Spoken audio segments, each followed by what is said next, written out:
Datang kepercayaan. Ah! Kok salah? Goblok. Salah lagi, salah lagi. Allah. Terus agama itu apa? Saya tanya dulu. Agama itu apa? Ya udah, bilang aja nggak tahu bilang. Sangsakerta. Iya, agama itu apa? Aku tanya dulu. Agama itu apa? Bodoh. Agama itu Jawab, dari jawab. bahasa Sangsakerta. Artinya A, tidak, gama, kacau. Jadi Iya, tidak agama itu kacau. apa? Lu jawab dulu. Udah gue jawab tadi. Kau denger pakai dengkul atau pakai telinga? Agama itu diambil dari kata Sangsakerta yang berarti A, tidak, gama, kacau. Artinya tidak kacau. Terus, Orang beragama berarti orang berkepercayaan. Masa orang gak nyambung. tidak Makanya kalau berkepercayaan? pagi-pagi jangan makan rinso. Nyeduh Dia akan makan denkau. beli. Tahu Kepala denkau? sering terbentur Tahu tembok, denkau makanya nggak susu pakai- denkau? Kalau pagi-pagi minum susu denkau, jangan minum rinso. Makan babi. Akibat makan babi. Makan babi Akibat makan pula. babi. Udah googling Enggak. salah pula lagi. Salah pula lagi. Salah lagi. Salah berarti pula gitu. agama itu bukan kepercayaan, bukan? Apa?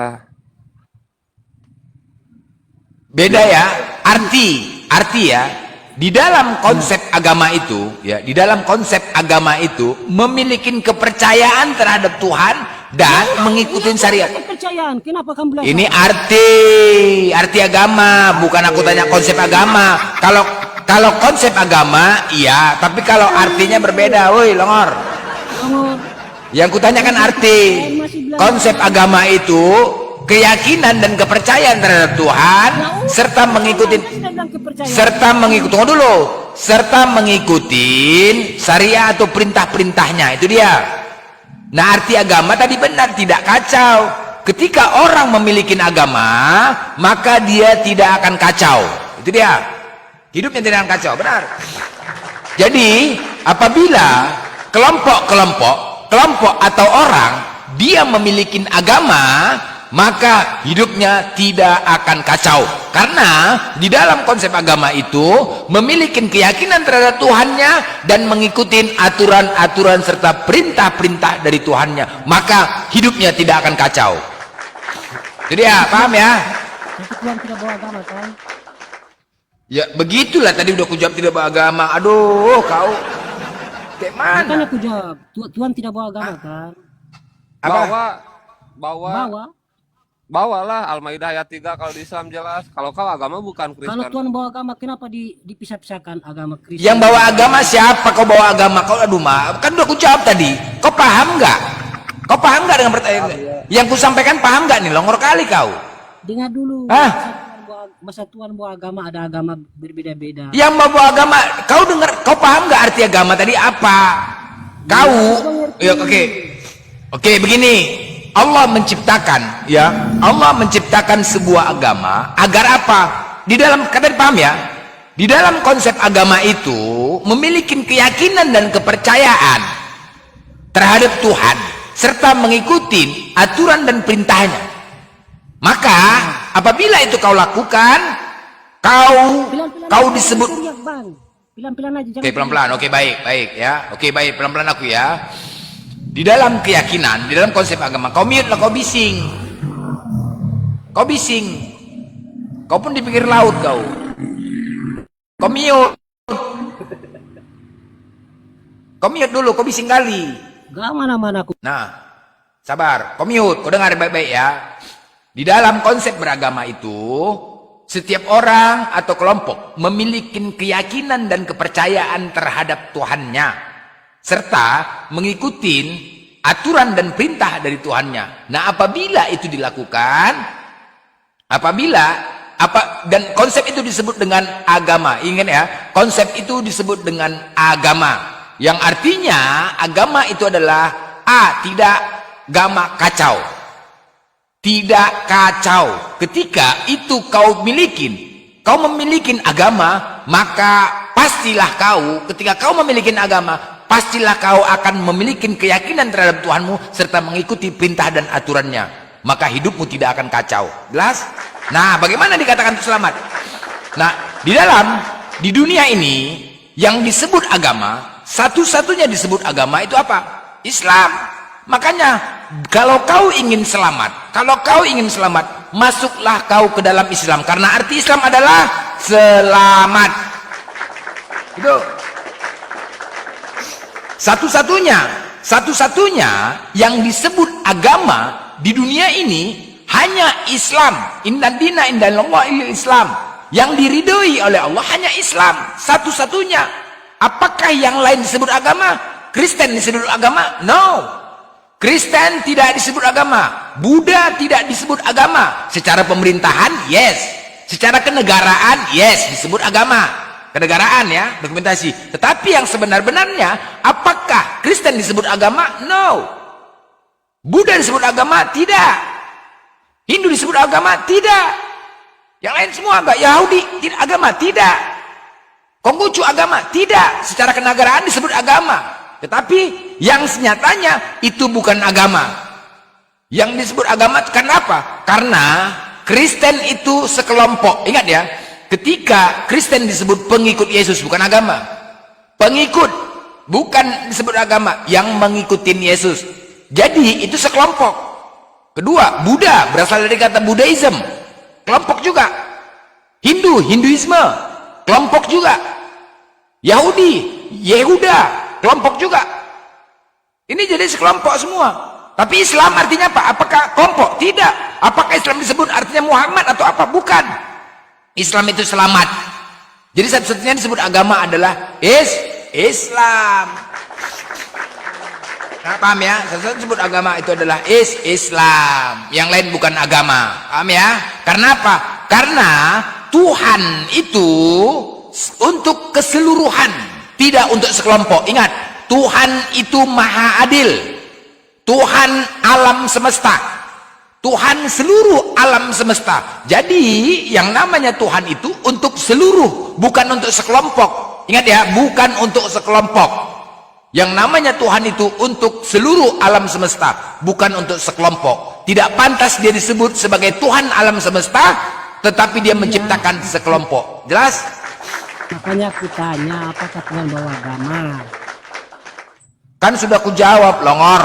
Tuhan bawa agama, Tuhan bawa Iya, agama. Kak. Capek. Sekarang saya bilang kau gini Pak, apakah Tuhan bawa agama Muslim, agama lain tidak? Astaga. Inna dina indallahi Islam. Agama diridhoi Allah itu adalah Islam. Terus agama lain? Enggak, bukan agama. Yang lain bukan agama, aku bilang.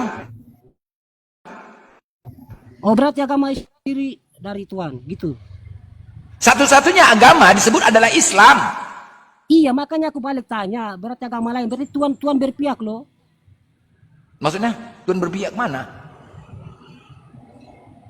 Maksudnya apa lagi Tuhan berpihak? Maksudnya gini bang kan tadi bilang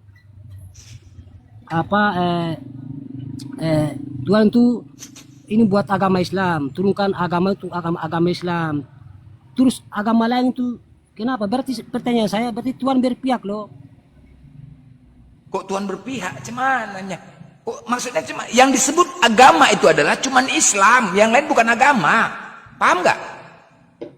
Iya, karena kan saya bilang tadi kan bang lagi keluar aku dengar, makanya aku bilang berarti Tuhan ini berpihak kepada agama-agama lain. Masa Tuhan bisa berpihak kepada agama lain? Siapa bilang Tuhan turun dari langit? Siapa bilang? Makanya kalau kau ingin selamat, masuklah kau ke dalam Islam, karena arti Islam itu adalah selamat. Islam itu bukan sekelompok, Islam itu bukan sekelompok atau disebut pengikut, tidak. Tuhan pemilik, ya ingat ya, Tuhannya umat Islam itu. Bang, kalau Anda bilang kepercayaan, ya saya bisa paham. Tapi kalau Anda bilang agama dari Tuhan, saya tidak setuju bang. Kalau kepercayaan, ya. Agama dari Tuhan, mana ada aku bilang tadi agama yang diridhoi Allah itu adalah Islam. Agama yang diakui Tuhan itu, ya ingat ya Tuhan. Kalau aku bilang Allah, kau nggak percaya. Agama yang diakui Tuhan pemilik alam semesta satu-satunya itu adalah cuman Islam. Paham ya? Nanti kalau aku bilang Allah kok nggak kenal. Agama sekali lagi, agama satu-satunya ya, agama satu-satunya yang diakui oleh Tuhan pemilik alam semesta hanya Islam. Udah jelas sampai sini? Makanya saya bilang bang, makanya saya bilang, berarti Tuhan berpihak kepada agama Islam, agama lain tidak, sedangkan dia penciptanya semua.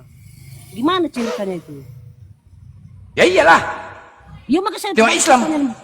makanya saya balik pertanyaan bang, masa Tuhan berpihak kepada agama Islam, sedangkan dia ciptakan manusia segala itu, masa berpihak kepada Islam? Kan pertanyaan saya kan, coba Oke, bang, ku jawab, ya. Tuhan menciptakan. masa Tuhan, sabar dulu, masa Tuhan Oh, iya, menciptakan iya. langit dan bumi, terus dia berpihak kepada satu contoh, satu sekumpulan orang, contoh saja, ini bukan apa, sekumpulan, masa bisa begitu bang? Karena dia yang ciptakan semua, berpisah-pisah, ini ke sana, ini ke sini. Udah. Oke, ku jawab. Ku jawab ya. Kalau kau bilang percaya Tuhan. Nah, makanya Tuhan menciptakan manusia itu memiliki akal. Kau punya akal? Punya akal ya? Kau gunakan akal untuk mencari agama benar. Ingat, cuma satu-satunya yang diakui agama itu agama Islam. Makanya gunakan akalmu untuk kau dapatkan kebenaran dan kau dapatkan agama sebenar-benarnya. Paham ya? Sampai sini. Assalamualaikum Bang Juma. Assalamualaikum. Waalaikumsalam warahmatullahi wabarakatuh. Ya, Halo makasih bang. Lanjut Bang. semuanya. Ya, Pak. Yo, kok lari dia? Woi. Lari dengar suara Bang. Udah sana. Langsung terbang Bang. dia. Nah, gitu. Yang teman yang ini belum jadi moderator itu besarin Bang Jum aja. Langsung lari dia. Oh, nanti naik lagi dia tuh. Dengar suara Bang Juma langsung terbang terus dia. Sehat Bang? Sehat alhamdulillah. Alhamdulillah, Masya Allah. Alhamdulillah. Alhamdulillah. Ini justru lapar ini, mau sarapan oten. Iya Bang, Oten punah sekarang Oten punah. Ya kan Bang? Tapi kemarin Bang Juma ngacak-ngacak Rumoten kan itu langsung naik viewersnya. Wah, semua diacak-acak Rumotennya Bang ya. Iya, kalau mereka nggak mau datang ke tempat kita, ke markas kita yang datang ke kandangnya. Iya betul Bang, betul. Kita acak-acak. Acak-acak kandangnya, betul. Iya. Mana tadi yang bertanya tentang agama? Dinaikkan lagi. Kabur dia. Lompat dia. Biar aku aja yang bertanya, Bang Juma. Biar aku Iya. aja yang bertanya. Izin, Oke. Bang. Ya, di Oke. surah Maryam ayat 17, Iya. kami mengutus roh. Itu kami kan Allah kan? Iya. Iya. Itu roh siapa? Roh Kudus. kami. Roh Kudus yang diutus oleh Allah. Roh Kudus Iya, itu siapa? makhluk, Bang. Makhluk. Kalau kami mengenalnya Jibril, malaikat Jibril, iya. Tapi di original teksnya Bang nggak ada. At-takhasat min dunihim. Nggak ada kata Jibril, nama Jibril di situ. Oh iya, memang. Iya. Memang, tapi gini, di dalam kaidah Islam, penyampai firman itu dibebankan kepada malaikat Jibril. Jadi di Islam itu malaikat-malaikat memiliki tugas masing-masing. Cabut nyawa ada, yang membagi rezeki ada, yang menjaga surga ada, menjaga neraka ada. Jadi di Islam itu masing-masing malaikat punya fungsi. Kalau yang menyampaikan wahyu dari Allah disebut Ruhul Kudus. Qul nazzalahu Ruhul Kudus min rabbika bil haqq. Nah, kalau dia menyampaikan wahyu, menyampaikan kabar dari langit, itu malaikat Jibril. Sama dalam kitab saudara. Di Matius 1, Lukas 1. Yang datang kepada Maria, Gabriel. Nah, Gabriel itulah Roh Kudus itu. Jadi, kul man kana aduwwan li Jibril. Nah, itu. Siapakah yang menjadi musuh Jibril? Siapa yang membenci Jibril, mendurhakai kemudian Jibril, dialah yang menurunkan Al-Quran dari Tuhanmu dengan kebenaran. Nah, ternyata yang menurunkan Al-Quran itu, kul man kana aduwwan li Jibril, kul nazzalahu Ruhul Kudus. Ternyata beliau adalah Roh Kudus. Jadi Roh Kudus itu adalah Jibril, Jibril itu adalah Roh Kudus.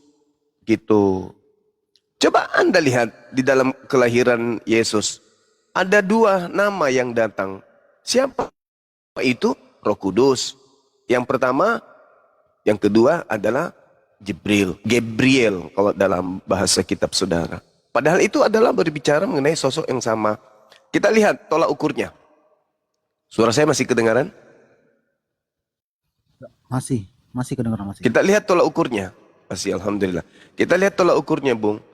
Di dalam Yohanes 16, nomor 7, nomor 8, nomor 9, nomor 10 sampai nomor 15. Adalah lebih baik jikalau aku pergi. Sebab jikalau aku tidak pergi, maka penghibur itu tidak akan datang. Penghibur, satu. Tetapi ketika aku datang, aku pergi, aku akan mengutus Roh Kudus, roh kebenaran itu. Nah, jadi penghibur itu adalah roh kebenaran, di mana roh kebenaran ini akan mendapatkan firman dari Roh Kudus. Roh Kudus ini mendengarkan firman, dan firman yang didengarkan itu dari Tuhan.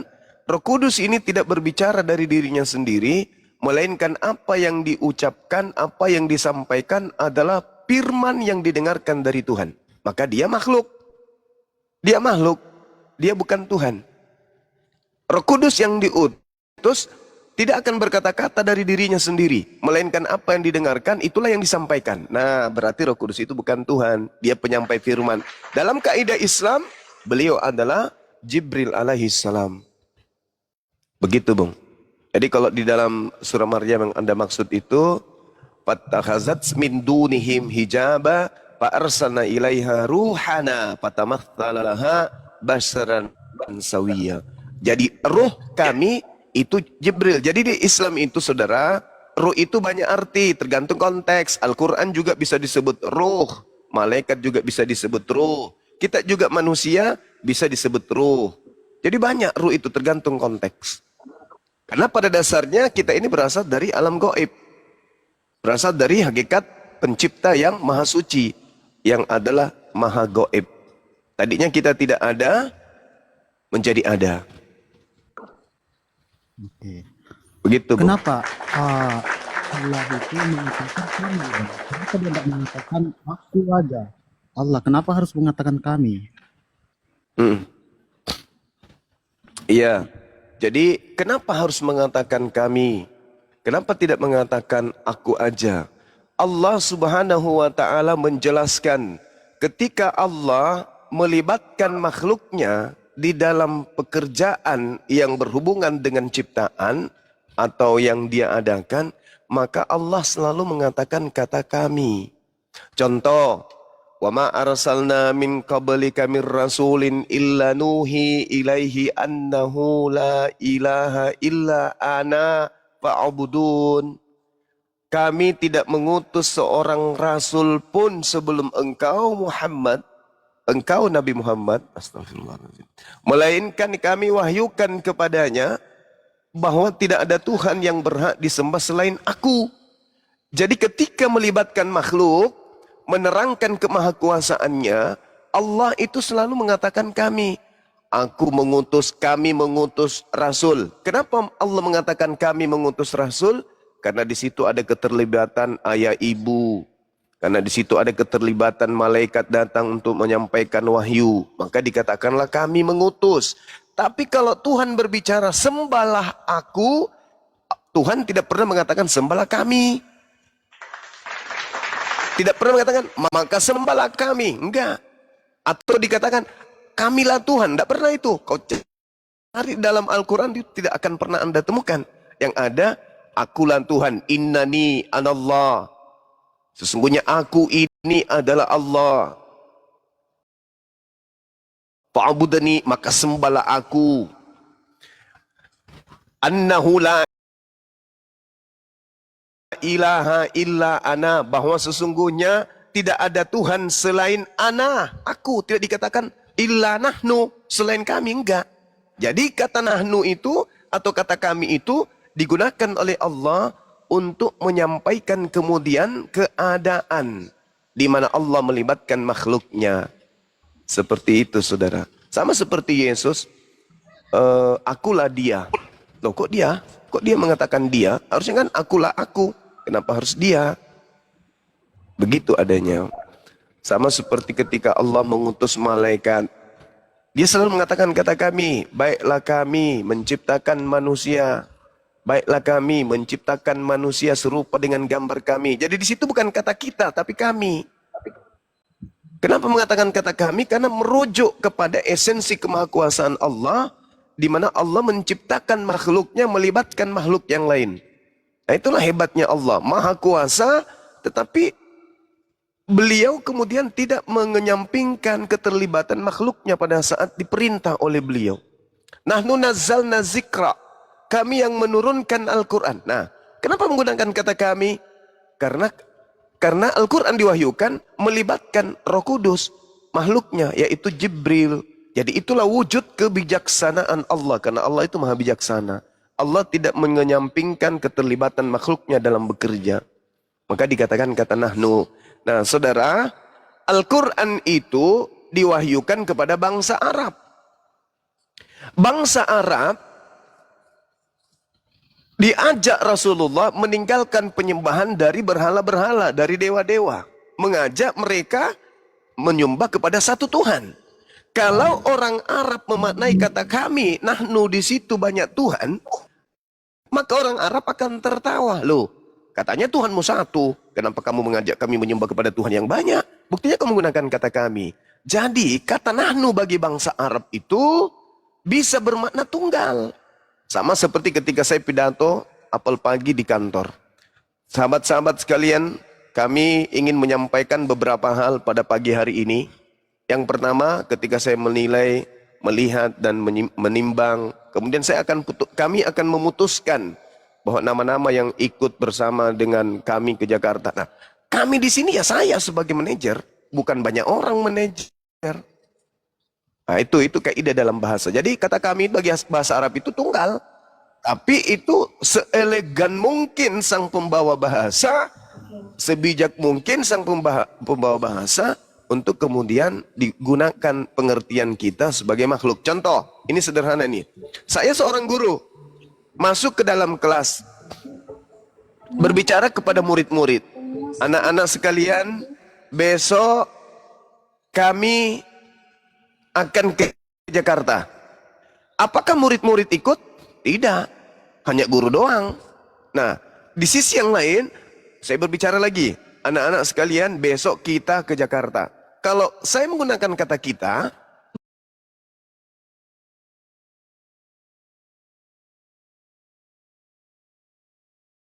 murid-murid nggak ikut, aku aja. Sesederhana itu. Jadi kalau Al-Quran mengatakan, وَمَا أَرْسَلْنَا مِنْ قَبْلِكَ مِنْ رَسُولٍ إِلَّا نُوحِي إِلَيْهِ أَنَّهُ لَا إِلَهَ إِلَّا أَنَا فَاعْبُدُونِ. Dan kami tidak mengutus seorang rasul pun sebelum engkau, wahai nabiku Muhammad, melainkan kami wahyukan kepadanya bahwa tidak ada Tuhan selain aku. Nah, tidak bilang lagi selain kami, tapi selain aku. Maka sembahlah aku, tidak dikatakan sembahlah kami. Begitu saudaraku yang baik. Lanjut. Ya. Ya, saudara Kristen naik bertanya. Alena, Bang Alena. Bang Alena. Ya, aku mau tanya soal ini Bang, di Alkitab ini. Yesaya 29 ayat 12. Itu 12. yang diberi kitab tidak bisa membaca, menulis itu siapa Bang? Apabila dia diberi kitab. Iya.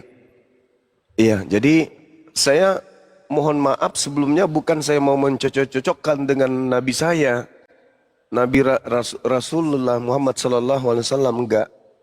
Tapi kalau saya sebagai seorang yang belajar tentang Bible, belajar Al-Quran, karena persinggungan debat lintas agama, saya melihat dari data Yesaya 29 itu ada dua keadaan. Yang pertama, keadaan di mana Tuhan menurunkan Al-Quranul Karim kepada orang yang tak sanggup membaca. Kenapa disebut kitab termaterai? Karena kitab termaterai ini, contoh, banyak orang yang bisa membacakan dalilnya. Ketika diberikan kepada orang yang bisa membaca, maka dia tidak akan sanggup untuk mengatakan, aku baca. Tetapi dia mengatakan, aku tidak bisa membaca. Orang bisa membaca pun mengatakan, aku tidak bisa membaca. Apa buktinya?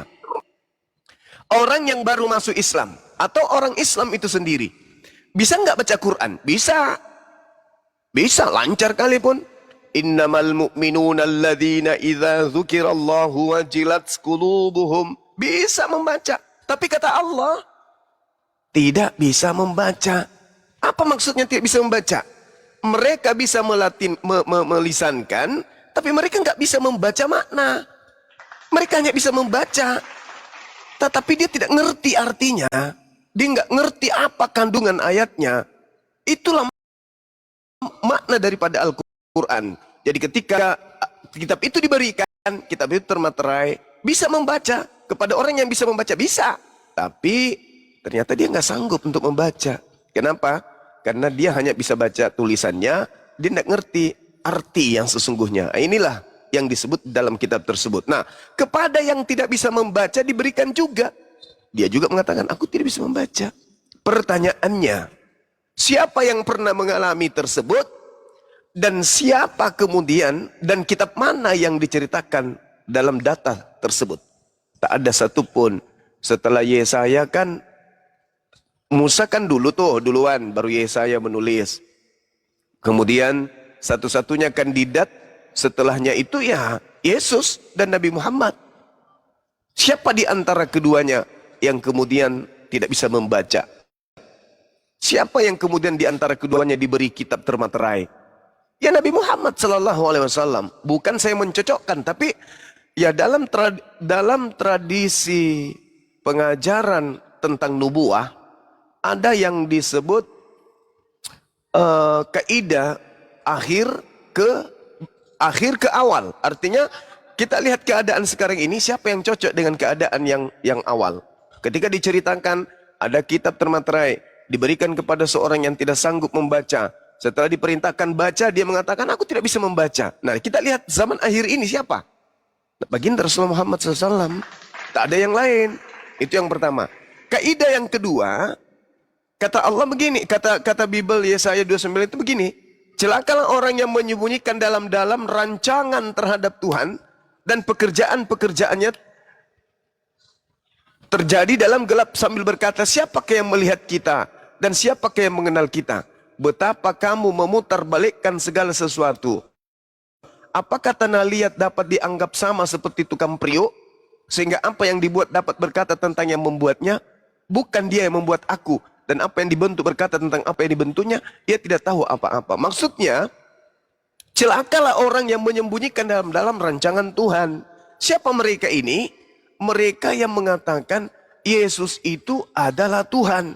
Artinya, Tuhan menciptakan, Tuhan adalah tukang periuk, membuat periuk. Dan periuk yang dibuat oleh tukang periuk itu adalah tukang periuk itu sendiri. Tuhan membuat Yesus dari daging. Dan Tuhan yang membuat Yesus dari daging adalah Tuhan itu sendiri yang membuat itu sendiri. Itu namanya kalomang. Jadi itu mustahil. Ini yang disinggung. Celakalah orang yang menyembunyikan dalam-dalam rancangan terhadap Tuhan. Artinya, mereka menyembunyikan sebuah rahasia besar atas kebohongannya. Apa itu? Menyebarkan isu, menyebarkan dogma dan doktrin ke seluruh dunia bahwa Yesus itu adalah Tuhan. Padahal mereka tahu bahwa Tuhan itu mustahil jadi makhluk, mustahil jadi lemah, mustahil jadi manusia. Di Bilangan 23 nomor 19, Tuhan bukan manusia dan bukan anak manusia. Mereka tahu Tuhan itu bukan manusia dan bukan anak manusia. Dan mereka tahu Yesus itu manusia dan anak manusia. Tapi mereka menyembunyikan rancangan itu. Mereka mendokma orang bahwa tukang periuk itu bisa jadi periuk. Jadi tukang periuk membuat periuk dan yang dibuat itu adalah dia sendiri. Tuhan menjadikan Maria hamil dan Tuhan ketika berfirman kepada Roh Kudus, kepada Gabriel, kamu turun pada bulan ke-6, sampaikan kepada ciptaanku bernama Maria, bahwa aku ingin menciptakan diriku sendiri dalam perutnya. Jadi gimana logika sehatnya itu? Inilah yang dikatakan di Yesaya 29 itu ada dua keadaan.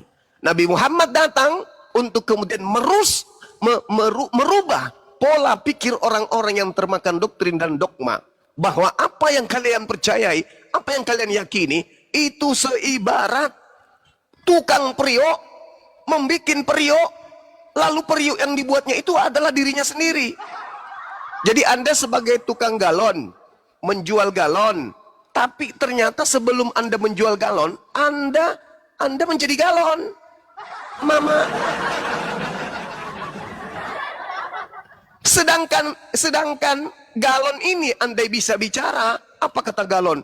Aku jadi galon bukan atas kehendakku sendiri. Lah, tapi orang mengatakan kau adalah kau yang kau sendiri, yang kau bikin kau diri kau itu.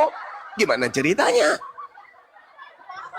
Gimana ceritanya itu? Jadi pola yang dibangun kemudian dalam Yesaya 29 itu adalah satu, Nabi Muhammad, yang kedua Paulus in the gang. Makanya Yesus berpesan apa di akhir hidupnya di bumi? Apa kata Yesus? Roh Kudus, roh kebenaran, penghibur, ketika ia datang, maka dia akan menginsapkan dunia. Dia akan mentobatkan dunia akan dosa. Kenapa? Karena sebelum Nabi Muhammad itu datang, dunia sudah dipenuhi konsep doktrin, dogma, tukang periuk menjadi periuk. Maka Nabi Muhammad datang untuk membasmi doktrin pembodohan jahiliyah. Doktrin zaman batu yang tidak masuk akal itu. Bahwa tidak mungkin tukang periuk menjadi periuk. Bagaimana mungkin tukang periuk menjadi periuk? Celaka itu. Contoh nih. Tuhan pencipta langit dan bumi menjadi manusia Yesus. Ketika dia menjadi manusia Yesus, apa kata Yesus dalam Yohanes 5 nomor 30? Aku Yesus tidak dapat berbuat apa-apa dari diriku sendiri. Nah lo, tahuan lu kan? Lu tidak bisa berbuat apa-apa dari diri lu sendiri. Betul? Betul, paman. Lalu gimana? Lu yang tidak bisa berbuat apa-apa dari diri lu sendiri bisa menjadi Tuhan kembali, tuyul. Siapa yang membuat lu jadi Tuhan? Siapa ya? Aku nggak bisa berbuat apa-apa lagi dari diriku. Lalu yang membuatmu menjadi Tuhan kembali siapa, Cak Ayu? Aku juga bingung, paman. Ya, dia jadi manusia, dia jadi periuk. Hei periuk, iya, Mbak Ayu. Bisa nggak kamu jadi tukang periuk kembali? Gimana caranya ya? Gimana caranya kembali jadi tukang periuk ya? Periuk tidak bisa mikir, periuk tidak bisa bergerak, periuk tidak bisa ngapa-ngapain. Periuk yang hanyalah periuk, bagaimana cara? Gak bisa. Yesus turun jadi manusia. Ketika turun jadi manusia, dia tidak bisa berbuat apa-apa dari dirinya sendiri. Sekedar tahu musim buah arah aja kagak. Sekedar tahu siapa yang pegang kemudian jubahnya gak tahu. Lalu gimana ceritanya? Manusia lemah yang ya sontoloyo bisa menjadi Tuhan weh. Gimana ceritanya manusia yang bisa menjadi Tuhan? Aku tidak dapat berbuat apa-apa dari diriku sendiri. Udah innalillahi lo. Komite yuk kita berkelahi yuk. Kuat mana betismu dengan betisku? Ternyata Tuhan kalah tarung dari Bang Suma. Kalah tarung dia. Lomba lari aku sama dia. Kalah dia. Kalah. Apalagi saya tungguin dia habis puasa 40 hari 40 malam. Ku ajak dia lari. Mampus. Ini sosok lemah seperti ini mau jadi Tuhan. Innalillahi wa inna ilaihi rajiun. Makanya Al-Quran mencerminkan orang-orang kafir yang menuhankan kemudian periuk adalah tukang periuk. Apa kata Al-Quran? Ulaika hum syarrul bariyah. Orang yang menganggap periuk adalah tukang periuk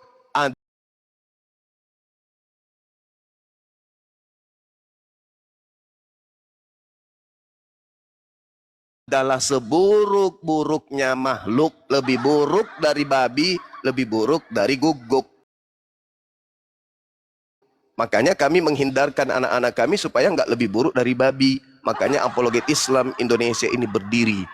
Seperti itu saudaraku. Jadi kalau Anda berbicara Yesaya 29, itulah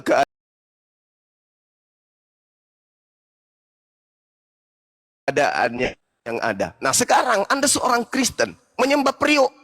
Periuk. Tunggu apaan? Roma 14 nomor 9. Untuk itulah Yesus, ternyata masih ada Allah yang membangkitkan dia. Ternyata dia salah Paulus ini. Filipi 2 nomor 6. Apa kata Paulus? Sebagai teos, dia tidak mempertahankan keteosannya, melainkan mengosongkan dirinya, turun derang kemahakuasaannya. Dia tidak pertahankan segala-galanya bayi, dia taat sampai mati.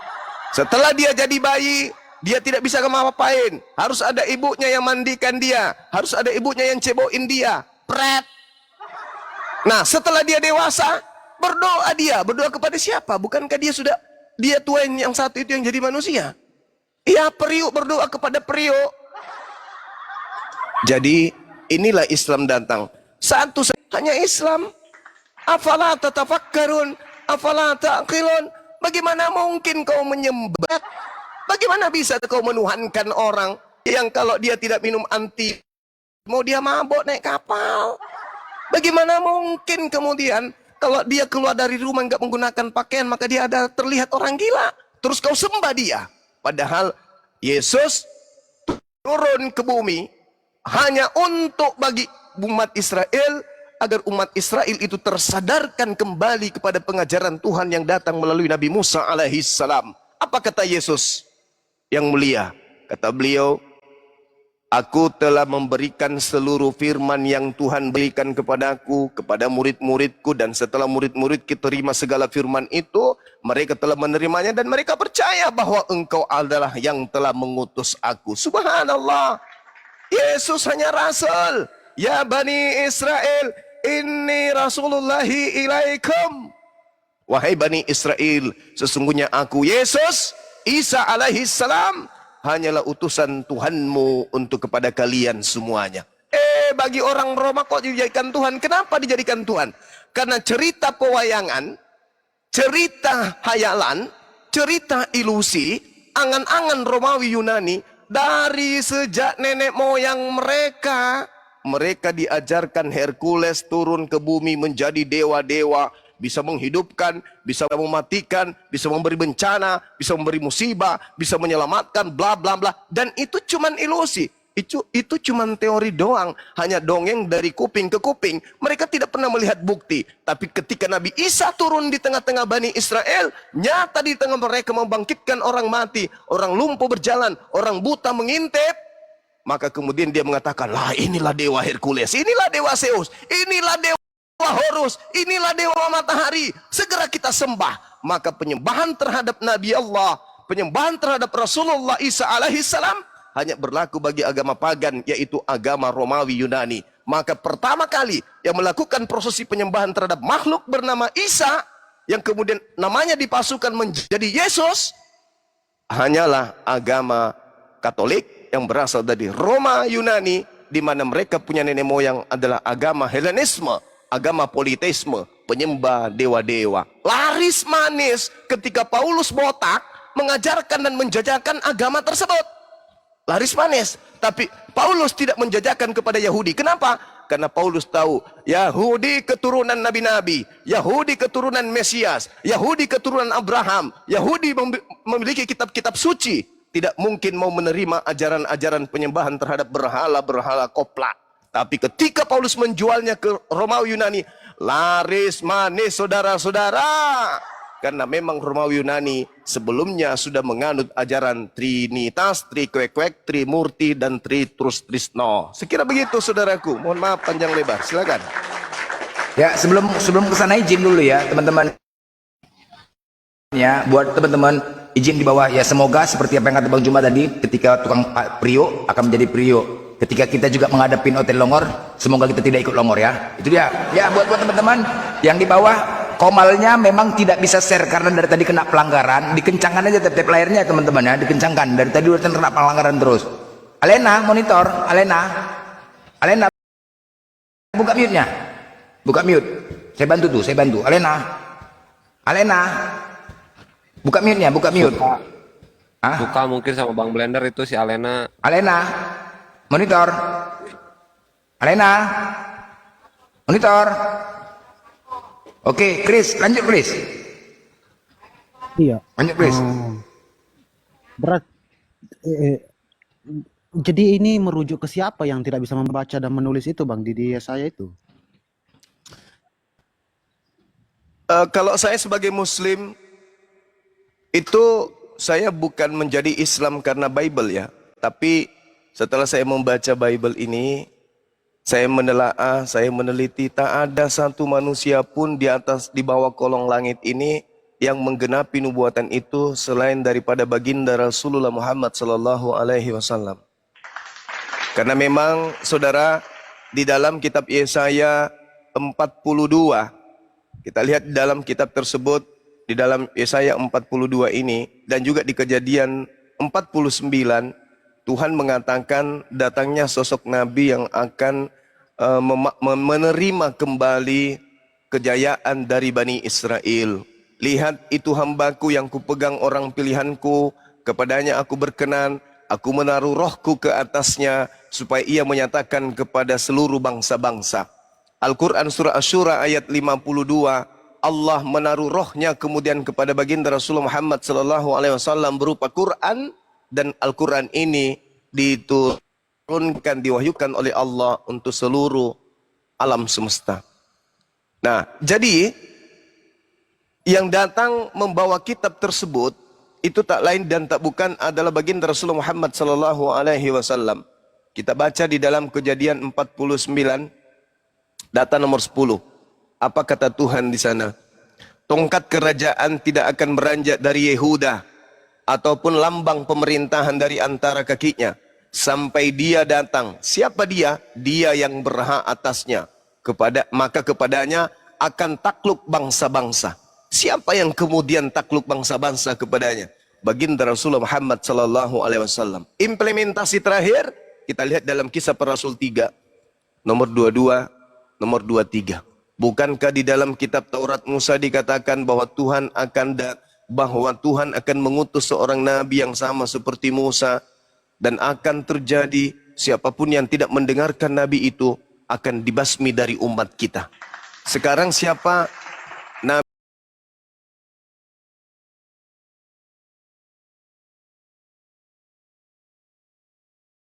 Saudi sebelum Nabi Muhammad sallallahu alaihi wasallam datang? Arab Saudi itu adalah kota atau wilayah atau negara atau daerah penyembah berhala, penyembah dewa-dewa.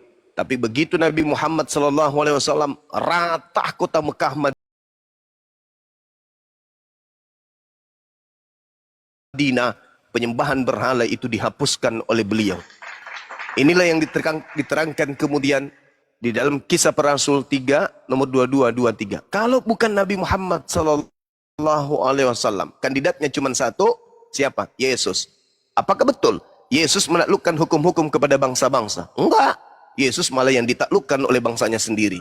Apakah betul Yesus ini kemudian kalau ada orang yang tidak mendengarkan ajarannya maka dibasmi? Tidak. Justru orang-orang yang membasmi Yesus. Jadi satu-satunya kandidat hanya baginda Rasulullah Muhammad sallallahu alaihi wasallam. Bukan saya cocokologi, bukan saya maksakologi, bukan saya kemudian rutinilogi, bukan. Tetapi memang fakta real keadaan seperti itu adanya.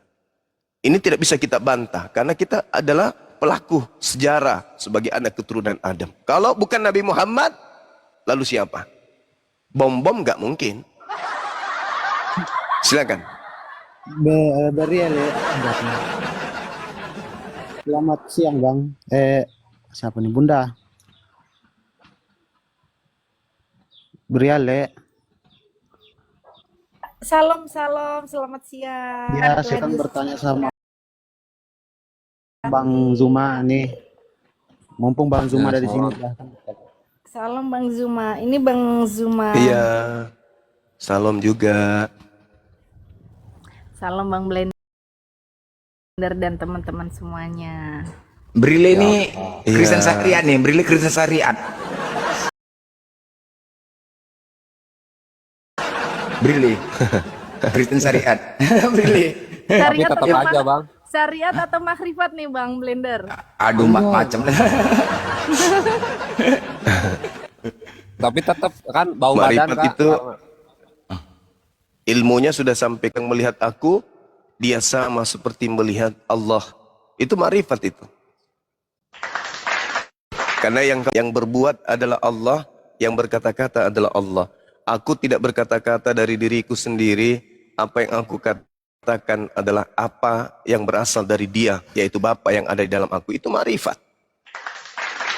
Segala tindak tanduk Yesus itu tindak tanduk Tuhan.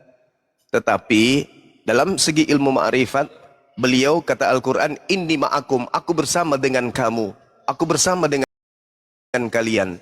Orang yang bersama dengan Allah, lisannya lisan Allah, penglihatannya penglihatan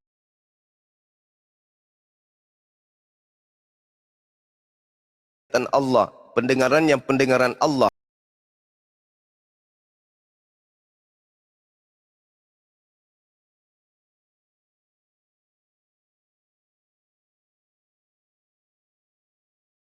Dan yang mana yang punya kita? Tangan bukan punya kita, kaki bukan punya kita, mata bukan punya kita. Diri kita ini emang punya kita, beli di mana, bro? Semua adalah punya Allah. Maka apa yang ada pada diri kita, kata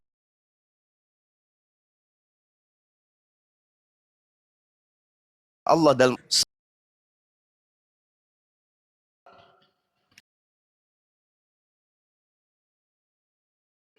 ya nggak mungkin aku anggurin istri kedua. Malam pertama terjadi.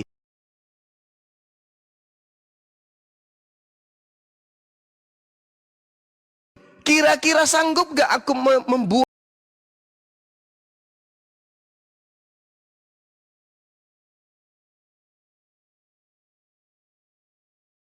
tenang gak? Oleh suamiku nikah lagi hore. Gila berarti perempuan itu. Gila, kecuali ada hal-hal sensitif. Misalnya dia sakit atau ada sesuatu yang di luar daripada kodrat yang biasanya. Nah, sementara istri kedua guling sana, guling sini, salto sampai di plafon juga jungkir balik. Karena saking senangnya. Kira-kira adil nggak itu menurut pandangan Tuhan? Nggak adil. Maka Al-Quran mengatakan, kalau gitu cukup satu. Maka sesungguhnya satu-satunya agama, secara agama, sekali lagi, secara agama, bukan secara naluri kemanusiaan, bukan secara nafsu. Satu-satunya agama di atas muka bumi ini yang mengajarkan cukup satu istri itu cuman Islam. Memang ada kelonggaran yang diberikan. Karena syahwatmu terlalu bajingan, daripada kau berzina, daripada kau bersundal, maka lebih baik kau menikah 1, 2, 3, atau 4. Kalau kamu bisa adil. Kalau tidak bisa adil, jangan mimpi pelanggaran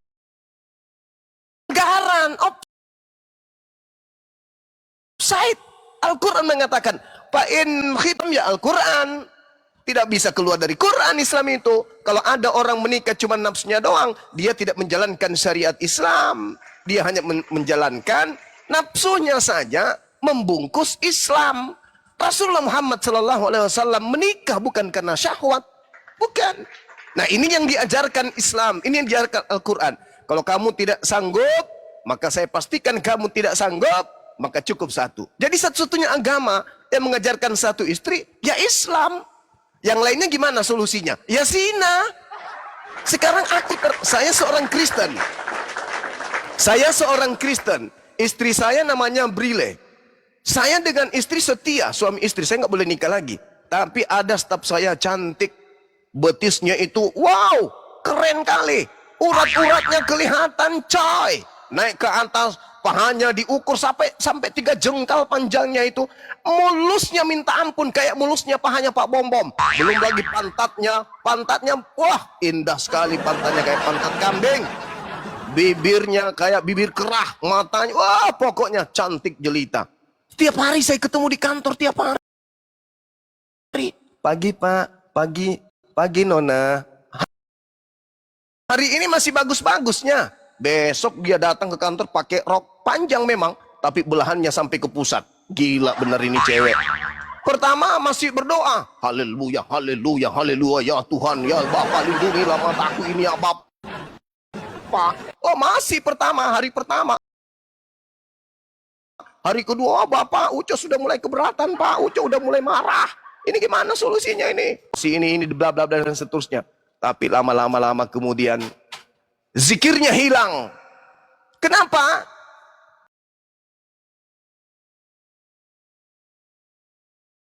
Pulang ke rumah, yang diingat bukan kerjaan lagi. Yang diingat bibirnya si Uco tadi itu, apa? Bibirnya si stafnya tadi. Yang diingat cara ngomongnya si cewek tadi. Yang diingat dengan istrinya, bayangannya cuma cewek yang ada di kantornya tadi itu. Esok hari kemudian si cewek memberikan lampu hijau. Hai. Masuk ke kantor bawa berkas, masuk ke ruangan. Pagi Pak. Pagi Marta. Masuk Marta. Makasih, ini berkasnya.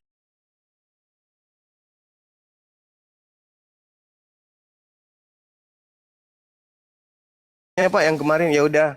Misi ya Pak, tunggu dulu, duduk dulu Marta. Iya Pak, makasih. Marta di mana tinggal?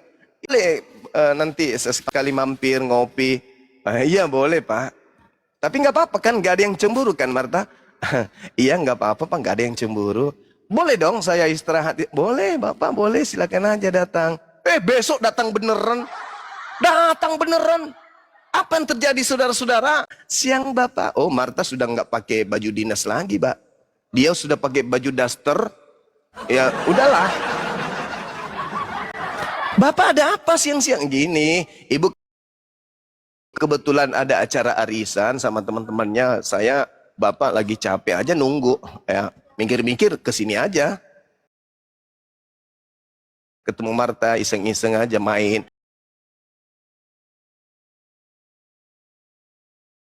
Bapak mau minum kopi? Boleh, boleh. Pegang tangannya si Marta. Ih, tanganmu kok lentik kali. Bapak ada-ada aja. Jangan cuma tangan doang dong. Lama-lama. Lama-lama.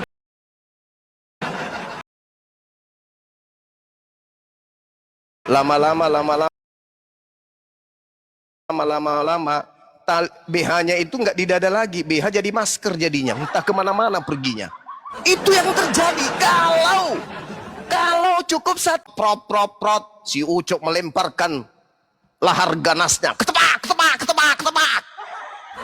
Habis itu pulang, mandi, pulang. Ayah dari mana? Ayah dari jalan-jalan ngopi di sebelah sana. Oh ayah, ya pulang yuk ayah, pulang ke rumah. Tak ada masalah, adem-adem aja. Nih, apa yang terjadi tuh? Terjadi nggak dalam kehidupan?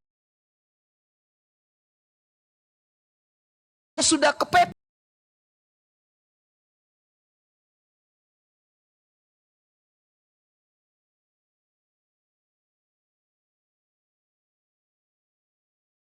Gak dosa. Dan itu terjadi. Saudara Breli, saya ini orang yang kerja di salah satu BUMN. Saya seorang pemimpin unit, saya kepala divisi. Staf saya banyak oten. Ketika mereka keluar dinas, keluar kantor, dinas daerah misalnya, saya tahu kelakuan mereka. Kalau hari libur atau ada dirangkul, dipegang tangannya, diciumnya, pret.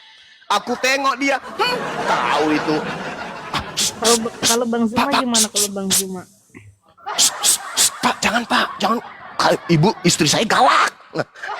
Ya awas ya, lu nggak kerjain selesai tugas lu, tanya sama istrimu. Iya Pak, iya, besok selesai Pak. Jam berapa Pak? Jam 1. Laporanmu sudah harus ada di meja. Jam 7 pagi sudah ada Pak. Yang penting jangan ya Pak ya, jangan ngomong sama ibu. Pret. Itu kadang saya iseng tuh. Kalau ada staf saya datang bawa rincian pengajuan untuk cuti tahunan atau cuti Natal atau saya telepon. Ini siapa? Yonatan Pak. Panggil suruh masuk ke ruangan. Nathan, kamu liburan kemana nih? Kok lama kali? Saya mau jenguk orang tua Pak. Jenguk orang tua? Atau seperti biasa? Hehehe, Bapak bisa aja. Masih muda Pak, mumpung. Maksud lo? Saya titip anak, istri mertua.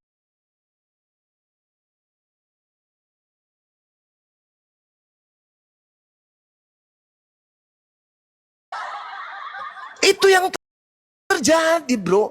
Wallahi demi Allah, saya banyak menangani staf saya kasus perselingkuhan.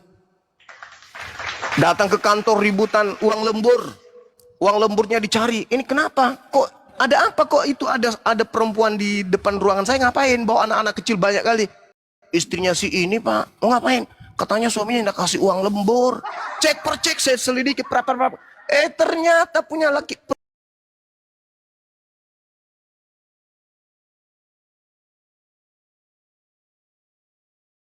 Islam, Kristen, kelakuan orang-orang yang lebih mengutamakan syahwat itu sama doang.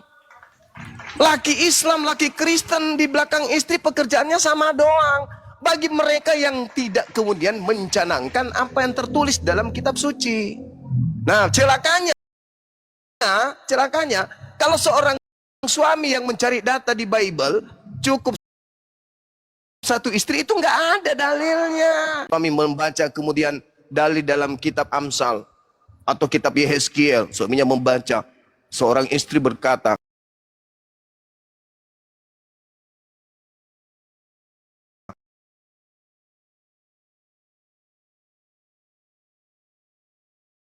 daripada istriku juga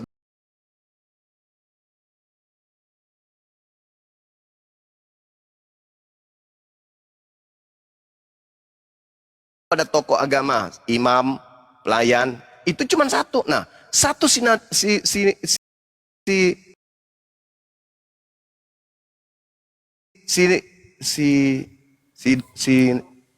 sih? Satu. Nah, sinode ini yang boleh satu istri, yang lainnya boleh. Nah, kalau dia memimpin sinode hanya 3 bulan, 3 tahun, selama 3 tahun cukup satu istri. Selepas itu ada nggak perintah cukup satu istri? Nggak ada. Carikan saya dalil di Bible cukup satu istri. Tidak akan ada. Kalau ada orang Kristen yang mampu menunjukkan bahwa orang-orang Kristen diwajibkan cukup satu istri, besok nih hari Ahad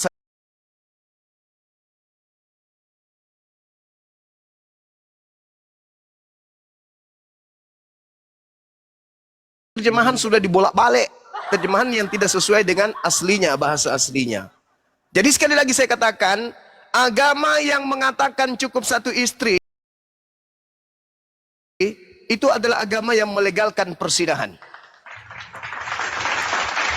Karena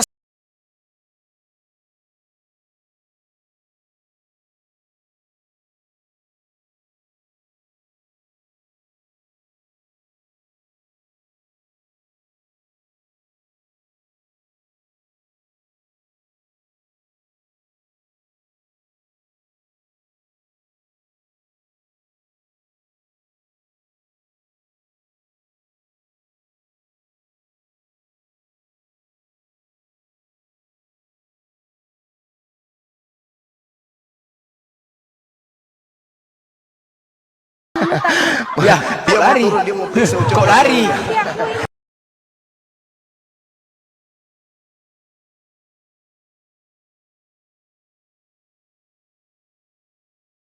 Dengerin dulu ya. Aku turun dulu. Kalau lama-lama ada Bang Zuma, nanti takutnya terpesona sama Bang Zuma aku. Ya, terpesona ya itu hak wajib bisa. Terpesona tuh itu hak orang. Sama Bang Zuma, nanti nggak terpesona lagi sama Bang Blender. Ya, gawat bah, mau boleh Andri. Tinggal sadar aja Brili, tinggal sadar aja. Kenapa takut Brili? Hah? Kayaknya aku turun dulu. Ini bahaya ini kalau Iya. sama Bang Zuma ini. Enggak, ini karena dengar rucok nih, dengar rucok agak lino. Itulah pengaruh lama-lama sendiri, jalan sendiri Brili. Itulah pengaruh dengan rucok ya kan, berbeda.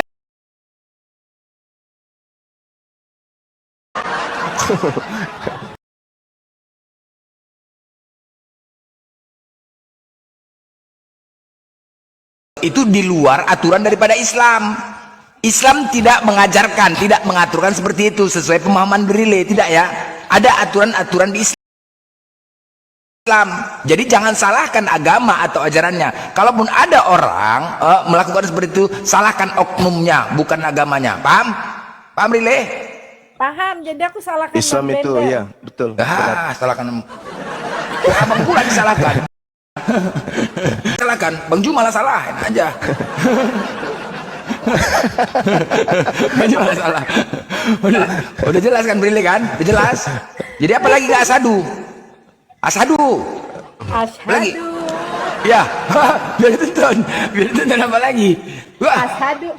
Ntar dulu. Enggak. Aku nunggu dijemput sama Bang Zuma aja.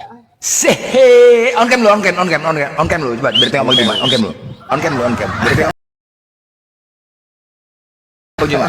Enggak, aku nggak on cam kalau Bang Zuma nggak on cam. Ya on cam juga, nggak apa-apa, sama-sama on cam.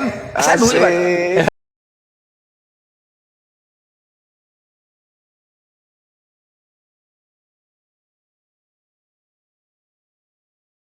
Kurang ajar kok abang jadi gini. Ya enggak, dia mau on cam, Brili mau on cam. Ya kan mana tahu mendapatkan hidayah, mana tahu ya kan. Hijab udah ada, Al-Qur'an sudah ada, apalagi? Coba Brili biar ditengok. Bagaimana Brili nggak pakai hijab, coba tengok nanti. Aduh, jauh berbeda lah. Coba. Hijabnya lagi di laundry, Bang. Lo di laundry ya, baru pakai apa kemarin. aja, pakai Masak. Laundry cuma satu. Coba kalau Brili nggak nampak otennya. Beda sama Gat.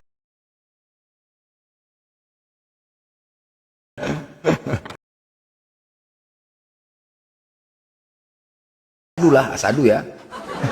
Asyhadu. Makin asadu lah kalau Bang Juma on cam. Iya, Brili ini tinggal entah juga ya, dia paham tentang kondisi-kondisi di TikTok, mengerti dia. Tapi Brili sering kumpul sama Sair Berdarah, Sopiatul.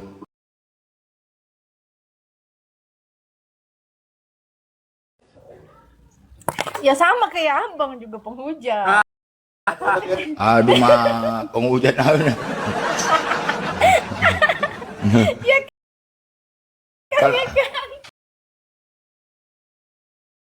Enggak.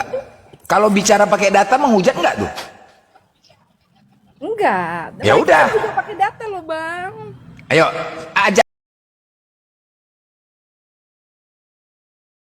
ajak diskusi, berani enggak? Ayo, sportif sama Bang Juma, ayo, bawa mereka. 4 orang, 5 orang. Berani enggak? Abang, Brili emang jadikan momot. Apalagi? Boleh. Kalau Tapi nggak sport. aku buka room lah, Bang Blender.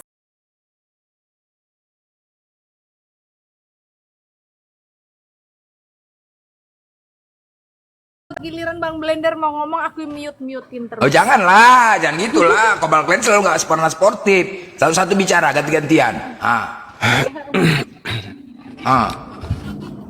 Biar jelas. Kalau Bang Zuma tinggal di mana, Bang? Aku sementara ini di Dubai. Dubai. Tepatnya di desa Monte Charlotte, kota terkecil di pinggiran kota Dubai. Dubai ya. Ada lagi Brili, udah jelas ya, udah jelas Brili ya. Tapi bentar lagi mau balik ke Jakarta. Oh ya udahlah, Burundi. nanti kalau Bang Zuma di Jakarta aja, nanti Sherlock, nanti aku ketemu Bang Zuma. Ya. Oke lah. Tapi Bang Blender jangan cemburu, Bang Blender. Masih Oten nggak mau bang. Masih Oten nggak mau. Masih Oten nggak mau. Berat. Cuma sama blender udah tua itu, jangan mau. Ya, apalagi kau. Aduh ini masuk nih Oten. Ini masuk nih Oten nih. Itu penyakit. Udah jelas Brili ya, udah jelas ya. Pemahaman Brili tentang Islam itu yang tukang kawin udah jelas kan?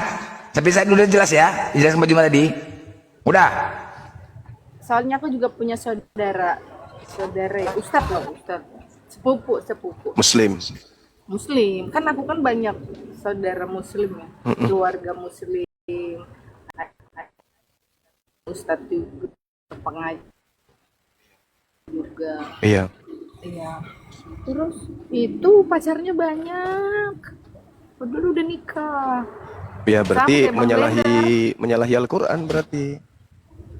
Tuh. Menyalahi Carilah Al-Quran itu. suami seperti Al-Quran Bang itu Zuma. Oh, Masya Allah. Jangan seperti Bang Blender. Aduh, kok Iya, iya. Blender. Kemana-mana kena kau Blender. Kasian kan. Abang sudah punya istri, ya kan? Tadi kan udah dikatakan nggak mampu untuk berbuat hal itu, berat. Kalaupun ditawarkan istri kau menikah lagi, berat, nggak semudah yang dibayangkan loh. Ditawarkan langsung sama istri, kau ini ku kasih kau menikah lagi, jantungan, berat.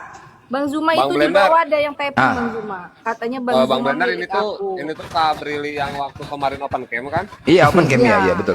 Oh, mau temen tikung, saingannya berat Bang Juma. Jadi mundur aja lah, sok lanjut aja. Tapi di bawah ada yang typing loh, katanya Bang Zuma milik aku. Ya udah kita sweet yuk. Sweet. Inilah nasibnya kalau orang duda ya. Ya. Diperebutkan kayak mainan. Apalagi Bang Zuma duda aku. Udah jelas. Hah? Jadi kalau Udah kan? Bang Blender udah Bang Blender. Iyalah, lebih menang duda lah. Udah jelas. Jadi Brili udah jelas ya Brili ya, udah jelas kan? Kalaupun ada saudara Brili itu yang Muslim, berarti sesuai itu dia melanggar aturan Islam. Dah, itu dia. Ya udah Bang. Jadi kalimat penutupnya adalah nanti kalau Bang Zuma udah di Jakarta, nanti kita ngopi bareng ya Bang Zuma ya. Follow nih, aku follow. Iya. Zuma nih, aku follow Masya Bang Allah. Zuma nih.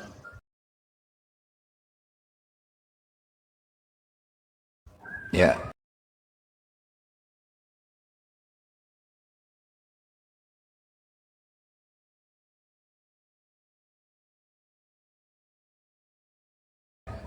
Jangan lupa Bang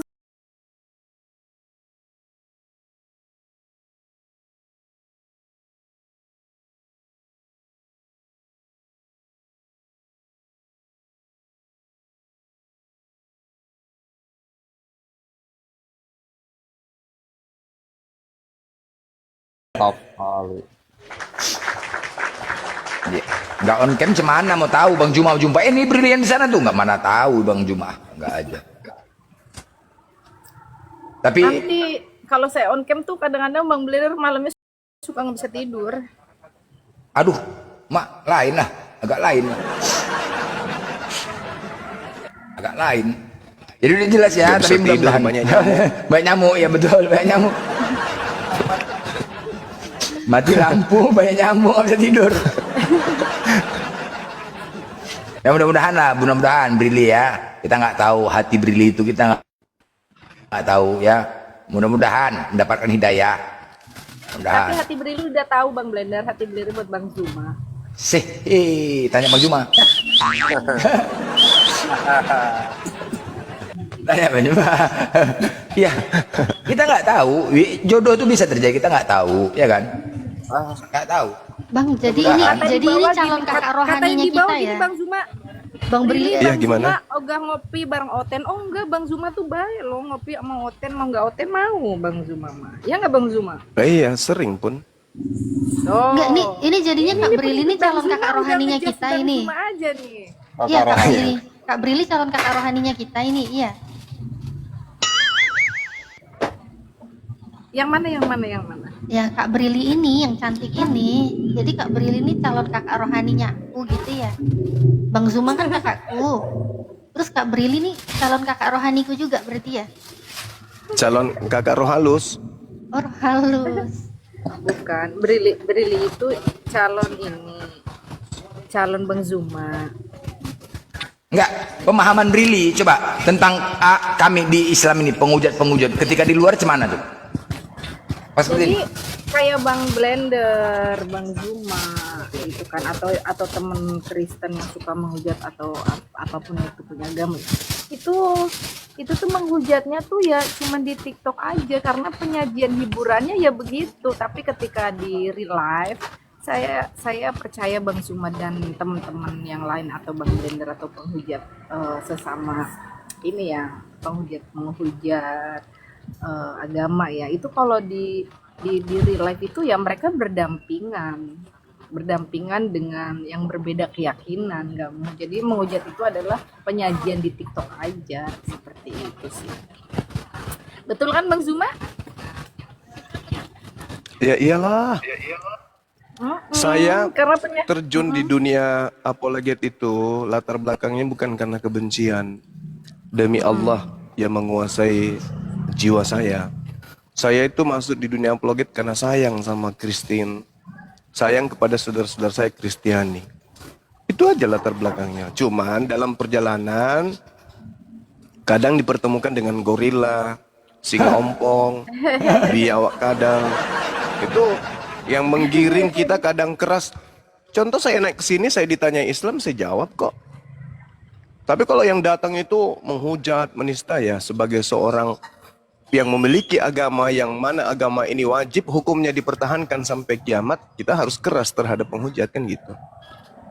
Kenapa Nabi Musa ajarannya tidak sampai hari ini murni? Begitu juga Yesus tidak sampai hari ini ajarannya murni. Karena orang-orang di sekelilingnya itu adalah orang-orang beringas, orang-orang penghujat, penista, penolak ajaran mereka.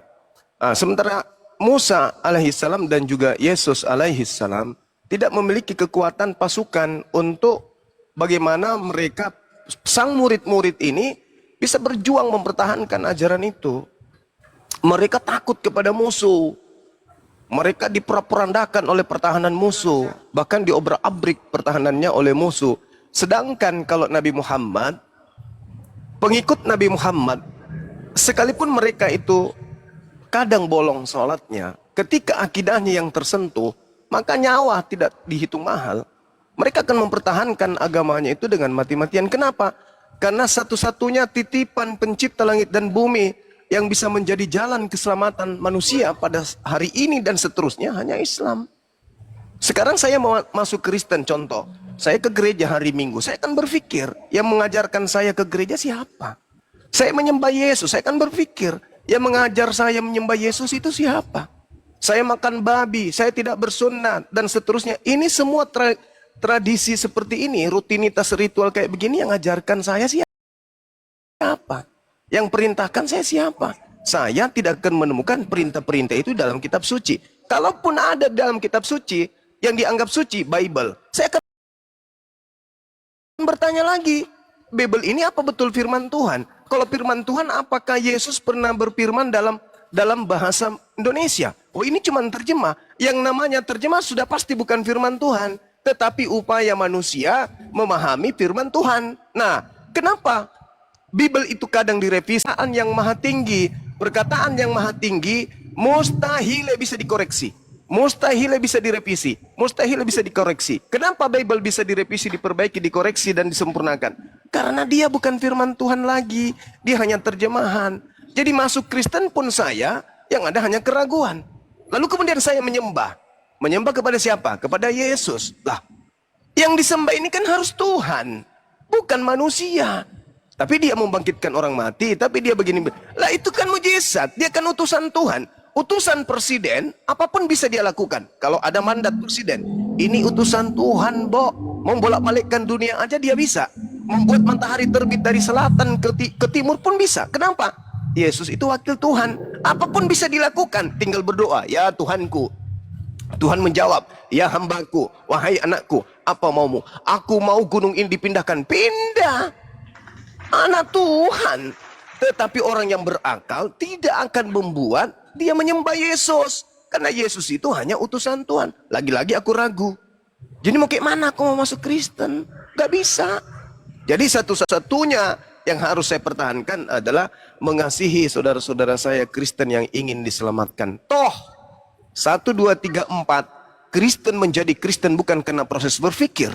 Mereka menjadi Kristen hanya karena keturunan. Karena lahir begitu besar, diajak ke gereja sama ibunya, main di gereja, lari-lari di gereja. Sehingga mereka, darah dagingnya, ingatannya, dalam pikirannya, hidup kesehariannya, dia sudah akrab dengan gereja. Maka dia telaten melakukan ibadah gereja. Padahal yang mereka lakukan itu bukan proses berpikir, hanya karena keturunan ikut-ikutan saja. Sedikit mereka melepaskan doktrin, sedikit mereka melepaskan dogma, sedikit mereka menggunakan akal dan menelaah kebenaran Islam. Insya Allah hatinya akan terbuka dan akan menuju kepada Islam, karena hanya di Islamlah agama yang memuliakan Yesus. Satu-satunya agama di atas muka bumi ini yang memuliakan Yesus, yang mengistimewakan Yesus, yang menyebut Yesus dengan pujian-pujian, hanya Islam. Dia orang Yahudi, Bani Israel, keturunan Daud, lahir di tengah-tengah kaumnya Bani Israel. Tapi Yesus tidak memiliki tempat di sana. Dihina, dinista, dihujat, direndahkan, dituduh, difitnah, bahkan diupayakan untuk meninggal secepatnya. Itu Yahudi. Lalu datang Kristen. Apakah Kristen ini juga adalah pemujanya? Tidak. Kristen itu memuja sosok lain atas nama Yesus. Kristen itu memuliakan orang-orang yang menghina Yesus. Iblis berupaya membunuh Yesus. Imam kepala mahkamah agama berupaya membunuh Yesus. Apa yang terjadi? Kristen menerima hasil kerja mereka. Ketika iblis berkongko-kongko menghujat Yesus, sehingga apa yang terjadi? Ditampar, diludahi, diseret, ditonjok, ditombak, digantung, dibunuh, dan seterusnya. Siapa yang menerima pekerjaan itu? Kristen. Islam bagaimana? Islam menolak. Bukan Yesus kami yang ditampar, bukan Yesus kami yang ditonjok, bukan Yesus kami yang kalian telanjangi, bukan Yesus kami yang kalian tangkap seperti maling ayam, bukan Yesus kami yang kalian seret kemudian, bukan Yesus kami yang kalian tombak, yang kalian gantung, yang kalian bunuh. Bukan. Yesus kami adalah manusia suci. Dia termulia, dia terkemuka di dunia dan di akhirat. Pencipta langit dan bumi yang menyayanginya tidak akan mungkin mengizinkan dirinya untuk teraniaya. Jangankan kalian ludahi, untuk sekedar kalian cabut selai bulunya saja, Yesus kami tidak akan mungkin bisa tersentuh. Itu Islam datang satu-satunya komunitas anak keturunan Adam yang memuliakan Yesus. Kristen tidak. Apa buktinya Kristen tidak? Tengok lehernya Kristen. Di lehernya tergantung salib. Di rumahnya tergantung salib. Di gereja rumah ibadahnya tergantung salib. Padahal salib itu adalah konon tempat pembantaian Yesus. Tempat penghinaan Yesus. Tempat Yesus dikutuk. Tapi kalian kemudian menjadikan tempat penghinaan itu sebagai kemuliaan. Kalian jadikan kemudian salib itu sebagai sebuah kebanggaan. Sementara kami ketika melihat salib, kami beristighfar, bertobat kepada Tuhan kami. Kenapa? Kami tidak menginginkan Nabi kami yang mulia itu mati secara terkutuk demi untuk dosa-dosa para pendosa. Orang yang membunuh ayahnya, membunuh ibunya, memperkaos anak kandungnya, mencuri, merampok, dan seterusnya, dilimpahkan kepada Yesus kami. No, dosamu, dosamu. Ngapain dosamu kau limpahkan kepada Yesus kami? Tanggung sendiri dong. Jadi orang yang bertanggung jawab dong. Jangan menjadi pengecut. Kalian yang melakukan dosa, ngapain Yesus kami nanggung? Enak kali, ucokmu yang masuk sana sini, ngapain kenapa Yesus kemudian yang menanggung? Enak aja. Lu dosa lu, jangan limpahkan kepada orang lain. Jadi sekali lagi saya katakan, saya terjun di dunia apologet bukan karena kebencian, tapi karena sayang kepada saudara-saudara Kristen. Kalian masuk Islam, apa untungnya buat saya? Gak ada. Apa untungnya buat kalian? Jannah, surga. Kalian mendapatkan surga ketika kalian masuk Islam. Itu fakta. Tapi ketika saya kau kristenkan, apa yang kudapatkan? Ya neraka. Di mana dalilnya? Matius 7, 8, Matius 7, 22, 23. Pada hari terakhir, banyak orang memanggil aku Tuhan, bermujizat, bernubuat, mengusir setan pakai namaku. Saya kalau masuk Kristen, banyak kemudian mengkristenkan orang. Kalau saya masuk jadi Kristen, banyak pengikut saya. Kalau saya masuk Kristen, dan saya pasti bisa bermujizat. Nama siapa yang kupakai bermujizat ketika saya masuk Kristen? Nama Yesus. Nah, berarti saya siap-siap aja diusir. Pada hari terakhir nanti banyak orang memanggil aku Tuhan, bernubuat pakai namaku, mengusir setan pakai namaku, bermujizat pakai namaku. Pokoknya kalau saya masuk Kristen, saya obati perutnya Pak Bom Bom, langsing dia. Percaya sama saya. Iya. Kalau saya masuk Kristen, saya mampu bermujizat. Kurubah Bom Bom yang jelek itu jadi Tomingse. Cakep dia seketika. Wah, cakep. Karena saya sudah bisa bermujizat. Tapi apa endingnya? Kata Yesus, pada hari terakhir nanti banyak orang berseru, bermujizat, bernubuat pakai namaku. Pada saat itulah aku akan berterus terang kepada mereka. Enyahlah daripada aku. Engkau semua adalah pembuat kejahatan. Aku Yesus tidak mengenal kalian. Na'udzubillah, tsumma na'udzubillah. Sementara kalau saya tetap Islam, apa kata Yesus? Yohanes 17 nomor 3. Hidup kekal itu mereka mengenal engkau satu-satunya yang Tuhan yang benar dan mengenal Yesus yang engkau utus. La ilaha illa anta wa ana rasulullah. Jelas, iman kami jelas. Begitu juga dalam Al-Quran. Nabi Isa alaihissalam datang kepada Bani Israel. Apa seruan beliau? Ya Bani Israel, inni rasulullahi ilaikum. Itu iman kami. Jadi Anda masuk Islam, upahnya surga. Saya masuk Kristen, upahnya neraka. Najis tralala tralili, siapa yang mau? Nggak ada yang mau. Bagi orang yang berpikir. Saudara-saudara Kristen saya ini semuanya, kecuali pendeta dan pastor dan jemaat tua-tua gereja. Selain daripada itu, mereka ini cuma terlanjur Kristen. Sebenarnya mereka itu suka sama Islam, kagum dengan Islam itu. Kalaupun ada kekurangan-kekurangan itu oknum, tapi sebenarnya melihat orang Islam itu sholat begitu teratur, begitu disiplin. Beliau melihat mereka melihat umat Islam bulan suci Ramadan, mereka telaten kemudian beribadah. Mereka sebenarnya itu cinta. Maghrib mereka berbondong ke gereja. Belum juga selesai beberapa pekerjaan Isya, mereka berbondong-bondong ke gereja. Balik lagi subuh jam 5 mereka berbondong ke masjid. Begitu selesai zuhur berbondong-bondong. Mereka kagum sebenarnya. Tapi karena itu tadi kata Yesus, waspadalah agar kalian jangan disesatkan, sebab akan datang banyak penyesat yang memakai namaku dan berkata, akulah Kristus. Mereka akan menyesatkan banyak orang. Nah, kalian terjerat di situ. Berhasil enggak iblis menyesatkan banyak orang dengan memakai nama Yesus? Berhasil. Mana banyak orang yang disesatkan iblis dalam nama Yesus? Ya Kristen. Tahu enggak Kristen itu? Kristen itu akar katanya Kristus. Yesus mengatakan, waspadalah kepada penyesat yang datang memakai namaku. Nah, Kristen itu adalah nama Kristus. Jadi Kristen ini menggunakan nama Kristus. Dia akan datang dan menyesatkan banyak orang. Nah sekarang contoh nih, analogi sederhana. Ketika saya menikah, dalam keadaan Kristen, saya nikahlah dengan Brile ini. Adinda Brile yang cantik, aku nikahkan diriku dengan dirimu. Mudah-mudahan kelak kita masuk dalam surga menyaksikan perang naga. Aduhai. Habis itu kita punya anak. Habis itu kita punya anak. Apa yang kita ajarkan anak kita ketika dia sudah bisa berjalan? Taruhlah namanya Bacok. Bacok bolong, bangun. Iya ayah, ayo kita ke gereja. Mau kemana ayah? Kita sama mama mau ke gereja sayang. Ya udah ayah ikut ya ke gereja. Kita ajarkan si Bacok kutu ini untuk kemudian menyanyi-nyanyi. Bapa di surga, dimuliakanlah namamu, Yesus Tuhan. Kita ajarkan anak kita menuhankan kepada Yesus. Kita ajarkan anak kita makan babi. Kita ajarkan anak kita tidak bersunat. Kita ajarkan hal-hal yang tidak diperintahkan oleh Bapa. Sementara Yesus mengatakan, yang bisa selamat adalah yang melakukan kehendak Bapa. Ada enggak kehendak Bapa agar kita Kristen? Ada enggak kehendak Bapa agar kita ke gereja? Ada enggak kehendak Bapa agar kita makan babi? Ada enggak kehendak Bapa agar kita menyembah Yesus? Enggak ada kehendak Bapa itu. Jadi dengan kata lain, saya mengajarkan anak-anak saya untuk menjadi penghuni neraka. Na'udzubillah, summa na'udzubillah.